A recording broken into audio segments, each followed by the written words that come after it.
This video tutorial will walk you through the step-by-step process of replacing a field within the Sugar Discover Fields list. Let's say you have a report, but you want to see how it's segmented by account billing city instead of industry. Here's how to move fields on and off the shelves to make that change. Start by clicking the arrow at the bottom right corner of the dashlet to open the report.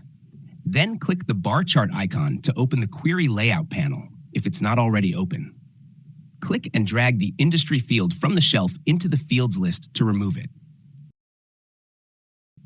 Next, in the Fields column, search for the new field you want to use. In this scenario, Account Billing City. Drag it to the same location as the removed field.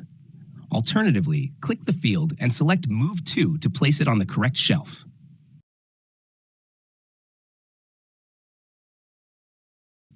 Before finishing, open the filters by clicking the paint roller icon. Check to see if the industry field was used as a filter. If so, remember that the new field now replaces that value, and your report may no longer be filtered as expected.